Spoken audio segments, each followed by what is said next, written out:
channel Ngulik Horor.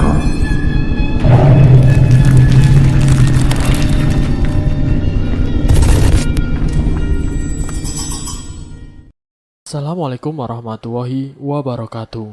Kembali lagi di channel Ngulik Horor. Channel ini menceritakan tentang kisah-kisah misteri. Kali ini saya akan membawakan kisah misteri yang ditulis oleh Ed Dioseta. Kalian juga dapat mengunjungi tweet beliau langsung ya. Nanti link saya akan sediakan di kolom deskripsinya. Oh ya, di dalam cerita ini nama dan tempatnya disamarkan semua ya, untuk menjaga privasi pihak yang terlibat di dalamnya. Yuk daripada kita lama-lama, langsung saja kita simak ceritanya. Bismillahirrahmanirrahim. Kali ini saya akan membawakan kisah misteri yang berjudul Jagat Segoro Demit. Guntur, beneran masuk hutan begini? Tanyaku kepada seorang bocah bernama Guntur yang menuntunku masuk ke dalam hutan dengan sebuah obor di tangannya. Benar Mas Cahyo, keluarga mereka tinggal di hutan ini. Mereka menjauh dari warga sekitar, jelasnya sambil melanjutkan perjalanan. Saat ini aku sedang berada di sebuah desa yang terletak di sebuah perbukitan. Letaknya hanya setengah hari perjalanan dari tempatku tinggal. Pak Lek lah yang menyuruhku untuk datang ke sini. Entah mengapa akhir-akhir ini banyak kejadian-kejadian gaib yang memakan banyak korban hampir di setiap bagian Pulau Jawa ini. Bahkan saat ini Danan sedang ditugaskan Pak Lek untuk membantu temannya di salah satu desa di Jawa Timur. Nah, itu rumahnya Mas. Guntur menunjukkan sebuah rumah yang terletak di tengah hutan, lengkap dengan lahan yang ditanam berbagai macam tumbuhan konsumsi. Sepertinya keluarga ini memang sudah lama hidup jauh dari warga lain. Namun yang menyita perhatianku adalah sebuah jembangan atau guci besar yang diletakkan menggantung di atas pohon. Bu Ningrum, buka Bu. Ini Guntur. Terdengar suara langkah kaki dari dalam rumah yang segera membukakan pintu untuk kami. Guntur, ayo cepat masuk. Jangan lama-lama di luar, ucap Bu Ningrum yang seraya mempersilahkan kami masuk. Kenalin Bu, ini Mas Cahyo yang mau membantu nolongin Arum. Guntur memperkenalkanku pada seorang ibu yang tinggal di hutan itu. Arum adalah anak SD seumuran Guntur yang saat ini sedang sakit tanpa diketahui penyebabnya. Dokter lagi Guntur, kemarin kan sudah, obatnya saja belum habis. Bu Ningrum mencoba menanyakan maksud Guntur. Bukan, Mas Cahyo ini mengerti soal hal gaib. Lah dokter kan kemarin sudah menyerah, jelas Guntur. Dukun toh? Tanya Bu Ningrum. Iya, ucap Guntur menjawab pertanyaan ibu itu. Spontan saja aku melemparkan sarungku ke wajah Guntur. Dukun gundulmu? Bukan Bu, saya cuma mengerti saja, bukan dukun, jawabku membantah. Lah, sama saja kan sama dukun, kok aku dimarahin, protesnya. Lah jelas beda, aku tidak buka praktek, jawab Cahyo. Berarti kalau buka praktek namanya dukun. Guntur tidak mau kalah. Gak tahu ah, aku yang kesal segera mengalihkan perhatianku ke Bu Ningrum. Mungkin langsung ke intinya saja Bu, biar saya melihat kondisi Arum. Aku mencoba meminta izin untuk memeriksa anaknya itu. Bu Ningrum segera mengantarkan kami ke dalam sebuah kamar kayu yang hanya diterangi dengan lampu Petromax. Di sana terbaring seorang anak wanita dengan luka-luka borok di beberapa bagian tubuhnya. Guntur ya? Ucap anak itu yang berusaha menyambut Guntur. Udah, Arum tidur saja. Sekarang aku bawa orang hebat nih. Mudah-mudahan dia bisa menyembuhkan kamu. Terdengar nada bicara Guntur mencoba menghibur Arum. Aku tersenyum mendengarnya. Cukup senang melihat seorang anak yang masih semangat membantu temannya, padahal ibunya sendiri sudah kehabisan akal untuk menolongnya. Dek Arum, Mas Cahyo periksa ya. Aku meminta izin kepada Arum untuk memeriksa lukanya. Luka-luka Arum sebenarnya tidak terlalu parah, hanya saja jumlahnya yang banyak di tubuhnya yang membuat kondisi Arum sedikit lemah. Terlihat di belakangku Guntur berbisik-bisik sendiri. Dek Arum, Mas Cahyo periksa ya. Kalau sama Guntur tidak pakai dek. Gontor kesini, sudah kayak manggil demit, keluhnya sambil memonyongkan bibirnya. Aku tersenyum lagi melihat tingkah bocah ini. Dek Guntur, minta tolong ambilin air sebaskom ya, ucapku dengan nada yang meledek. Buat apa Mas Cahyo? Tanya Guntur sambil menggaruk kepalanya. Buat nyiram mulut kamu yang maju-maju tadi, ya buat ngobatin Arum lah. Sudah, cepat sana, perintahku kepadanya. Dengan sigap ia meninggalkan kamar, dan tanpa menunggu lama sebaskom air bersih sudah dibawakan olehnya. Aku mengambil sebotol air pemberian Pak Lek yang sudah dibekali dengan mantra penyembuhan. Namun aku tetap mengulanginya sekali lagi, sekedar memastikan khasiatnya. Arum, agak sakit dikit, tahan ya. Arum hanya mengangguk. Segera aku menyiramkan air dari botol itu ke lengan Arum. Perlahan cairan-cairan hitam mulai keluar dari luka-luka di tubuhnya, dan terlihat Arum sedikit kesakitan. Mas, apa itu? Tanya Guntur yang tidak sabar. Nanti tak ceritain, basahin dulu handuk itu, perintahku. Semakin banyak cairan hitam yang keluar dari bekas luka Arum. Dengan handuk yang disiapkan Guntur, aku membersihkan cairan itu. Perlahan luka-luka yang tersiram dengan air mulai mengering dan Arum mulai tidak merasakan kesakitan. Guntur, sudah tidak sakit. Terdengar suara Arum yang senang dan langsung mencoba berdiri. Bagaimana? Hebat kan masku? Balasnya bangga. Arum, jangan kecapean dulu ya. Nunggu lukamu sudah benar-benar pulih, baru bisa main lagi sama Guntur. Nasihatku kepada Arum yang terlihat senang. Guntur mengajak Arum yang sudah bisa berjalan untuk menemui ibunya. Ibu, Arum sudah bisa berjalan, Bu. Teriak Arum mengabari ibunya. Bu Ningrum yang mendengarnya langsung menoleh. Sontak ia meletakkan suguhan yang akan disuguhkan kepada kami dan berlari ke arah Arum.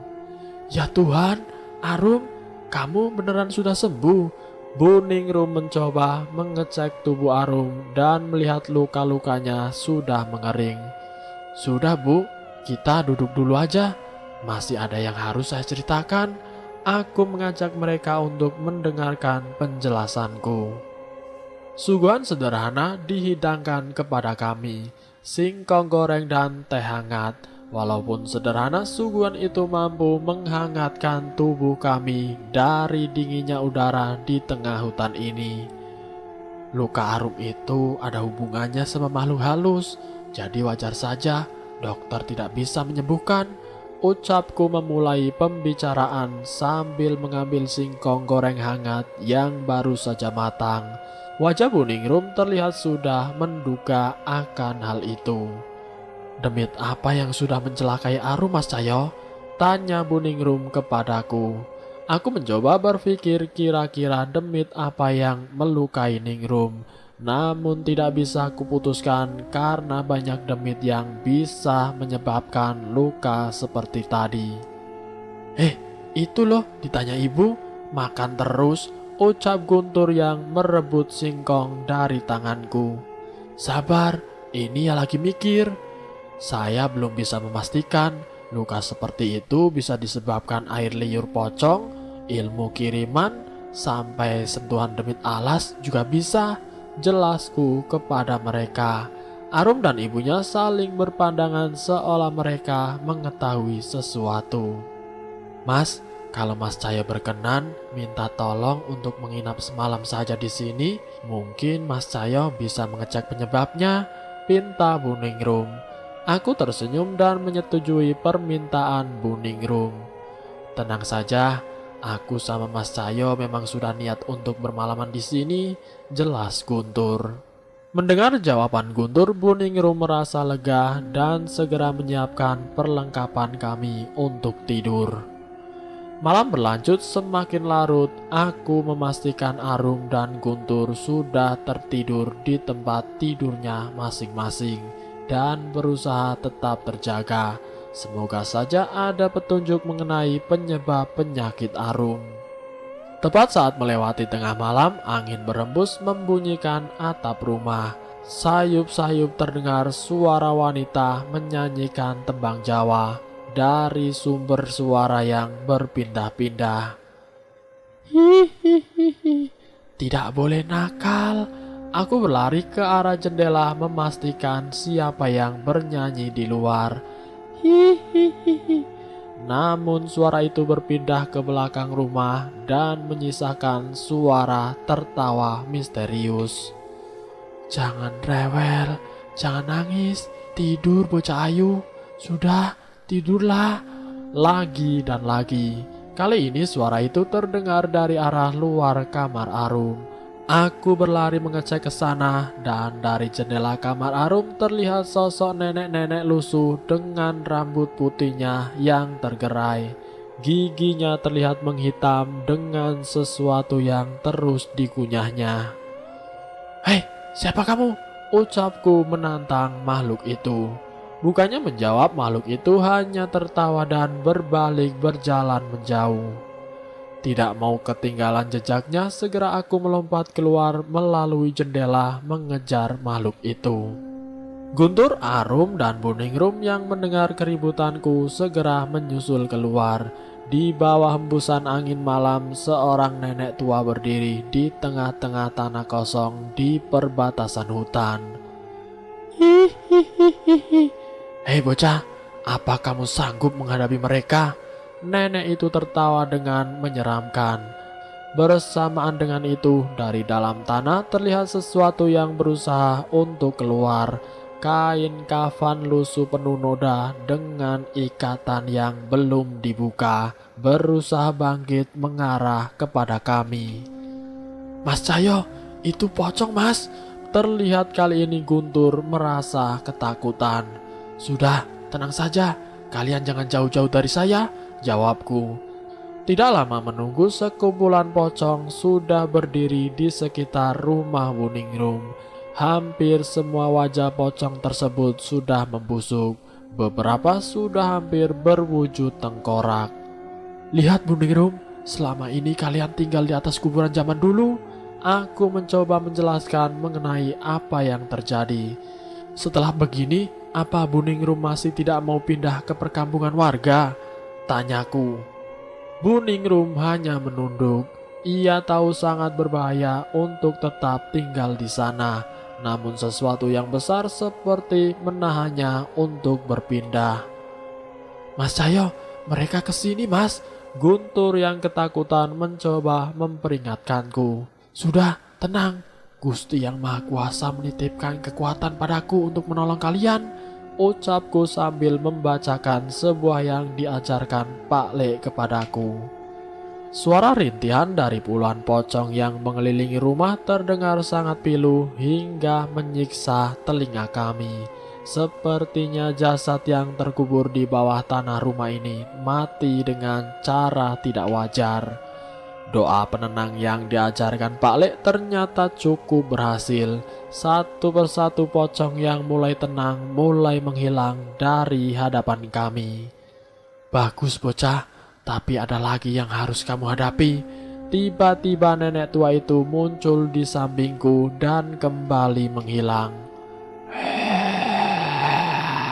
Suara geraman terdengar dari dalam hutan. Kali ini sosok manusia bertubuh besar muncul dari dalam kegelapan. Sepertinya sesosok makhluk telah merasuki manusia itu. Merasa adanya bahaya, aku membacakan ajian pada tangan kananku.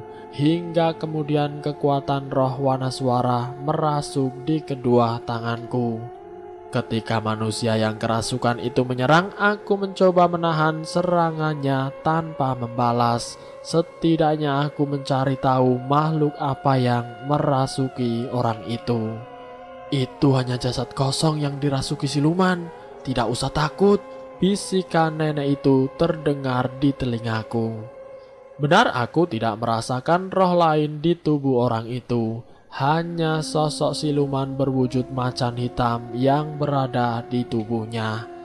Segera aku melompat dan membalas serangannya hingga orang itu tersungkur. Tidak terima dengan seranganku, ia merangkak dan menerjang layaknya harimau. Namun dengan sarung yang kubawa, segera kututupi wajahnya dan menyerangnya sekali lagi. Hebat bocah, habisi dia. Sisanya biar aku yang mengurus, bisik nenek itu. Mendengar ucapannya, aku merasakan hal yang aneh. Seolah-olah makhluk berwujud nenek itu mencoba memanfaatkanku. Sayangnya aku tidak punya pilihan. Bila aku tidak mengalahkan makhluk ini, pasti Arum dan yang lain akan ada dalam bahaya. Sebuah pukulan terakhir ku lontarkan kepada orang yang dirasuki oleh siluman macan kumbang itu. Sekelebatan terlihat roh seekor macan keluar dari tubuh orang itu dan menghilang dengan auman yang sangat keras. Merespon suara siluman itu, seluruh pohon di sekitar hutan bergetar. Sekali lagi terjadi hal yang mengerikan.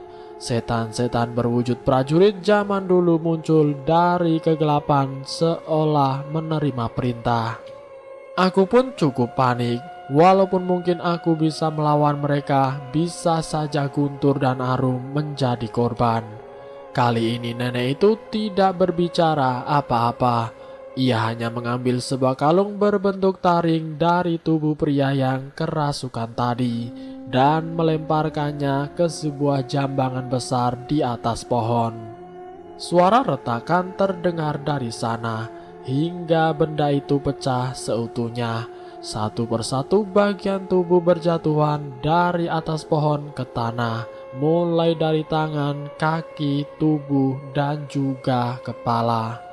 "Buningrum, itu apa?" tanya Guntur. "Iya bu, itu apa?"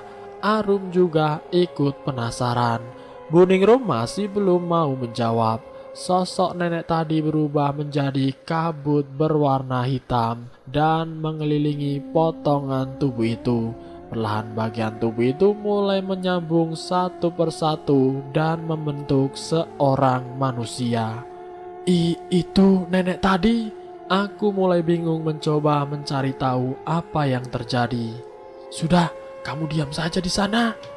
Demit nenek tua yang sudah mendapatkan tubuhnya segera melesat ke arah pasukan demit berwujud prajurit. Dengan tawanya yang mengerikan, ia menggenggam tongkat kayu yang juga jatuh bersama badannya dan menghabisi setan-setan itu satu persatu hingga tidak tersisa. "Gila mas, makhluk apa itu?" tanya Guntur yang merasa takjub sekaligus ketakutan.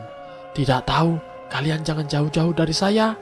Aku mencoba menjaga mereka dari semua kemungkinan yang ada." Setelah selesai menghabisi setan-setan itu, nenek itu melangkah ke arahku. Ia mendekat dengan tawanya yang menggema ke seluruh hutan. "Hihihihihi. Sudah saatnya aku hidup lagi. Sudah berapa ratus tahun sekarang," ucapnya di hadapan kami. Angin berembus begitu kencang.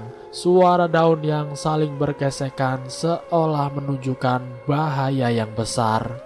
"Hei demit, apa maumu?" ucapku mencari tahu maksud nenek itu. Mendengar ucapanku, nenek itu mengayunkan tongkat kayunya dan maju menyerangku dengan tenaga yang tidak main-main. Aku menyilangkan tanganku yang sudah diperkuat, namun rupanya tidak cukup menahan serangan nenek itu, dan tubuhku terpental hingga terjatuh cukup jauh. Bocah tidak tahu sopan santun. Nenek itu menghampiri Buningrum dan Arum. Terlihat Guntur juga sangat ketakutan. Namun Buningrum malah maju sambil mengajak Arum. "Arum, itu eyangmu. Leluhur kita zaman dulu memanggilnya Nyai Jambrong, cerita Buningrum kepada anaknya itu. Aku yang mendengar ucapan itu menjadi heran. Jadi selama ini Buningrum mengetahui tentang ini. Oh, iki toh cucu-cucuku. Ayo, ucap nenek itu. Arum terlihat masih ketakutan. Walaupun Buningrum mengetahui tentang nenek itu, ia tetap merasa ketakutan. Aku pun kembali berdiri dan menghampiri mereka. Maaf Nyai, Anda siapa? Manusia apa setan? Tanyaku lagi berusaha sesopan mungkin. Dasar bocah, ilmumu tinggi tapi pengetahuanmu cetek, ucap nenek itu. Ini ilmu rawa rontek, tidak ada yang bisa membunuhku jika tubuhku menyentuh tanah, jelas Nyai Jambrong. Rawa rontek, aku pernah mendengar ilmu itu. Salah satu ilmu yang kemungkinan manusia bisa hidup abadi, tapi sampai bisa bangkit lagi setelah puluhan atau ratusan tahun sungguh sulit dipercaya. Namun kemudian tiba-tiba suara petir menggelegar seolah memberi isyarat kepadanya. Hei bocah monyet, waktunya sudah tiba. Perang ilmu hitam yang melibatkan jagat Segoro Demit. Kalian harus hati-hati, ilmumu tidak ada apa-apanya. Nyai Jambrong memperingatkanku dan segera melesat pergi meninggalkan kami semua. Perang ilmu hitam sekarang mulai masuk akal. Mengapa tiba-tiba ada banyak korban yang mati tidak wajar di banyak tempat? Mungkin saja mereka adalah korban dari para pencari ilmu hitam yang terlibat dengan perang itu. Setelah kondisi tenang, kami masuk ke dalam rumah dan Buningrum mencoba menjelaskan semua kepada kami. Ternyata bukan tanpa alasan keluarga mereka mengasingkan diri di tengah hutan. Rupanya mereka memang ditugaskan untuk menjaga jambangan di atas rumah agar tubuh Nyai Jambrong tidak menyentuh tanah. Sebenarnya Nyai Jambrong sudah hidup terlalu lama, namun agar bisa mati, Nyai Jambrong harus mewariskan ilmu rawa ronteknya kepada orang lain. Sayangnya ia tidak tega melakukan itu hingga menyuruh keturunannya untuk menjaga tubuhnya agar tidak menyentuh tanah hingga benar-benar mati. Ketika wangsit mengenai perang ilmu hitam muncul, banyak pemilik ilmu hitam yang mengirimkan demit untuk menjaga tubuh Nyai Jambrong agar tidak bangkit menjadi lawan mereka. Mungkin demit-demit inilah yang melukai Arum hingga seperti itu. Buningrum, Arum, berarti sekarang sudah tidak ada yang dijaga kan? Kalian bisa hidup di desanya Guntur setelah ini, ucapku kepada mereka. Iya Mas Sayo, semoga saja masyarakat desa bisa menerima keluarga kami, jawab Buningrum. Jelas bisa Bu, aku jadi bisa sering main sama Arum. Ibu Ningrum juga tidak usah jauh-jauh kalau ke pasar, nanti ditemani sama ibuku, jawab Guntur dengan semangat. Aku tersenyum melihat tingkah laku Guntur, namun tetap saja itu tidak bisa menghilangkan rasa khawatirku akan peringatan Nyai Jambrong tadi. Setelah ini selesai, aku harus segera menghubungi Pak Le dan juga Danan untuk mencari tahu tentang perang para pemilik ilmu hitam dan terlebih lagi tentang jagat Segoro Demit. Dan selesai. Itulah kisah misteri yang berjudul Jagat Segoro Demit. Semoga dari cerita ini kita dapat mengambil hikmahnya. Dan semoga kita semua selalu diberikan kesehatan dan selalu diberikan kemudahan dalam urusan apapun. Semoga kita selalu dalam lindungan Allah Subhanahu wa Ta'ala. Ambil sisi positifnya dan buang jauh-jauh sisi negatifnya. Terima kasih sudah mampir di channel kami. Jika kalian tertarik dengan video kami, silakan tekan tombol like, share, dan komen. Tekan subscribe untuk mengikuti video kami selanjutnya. Wassalamualaikum warahmatullahi wabarakatuh.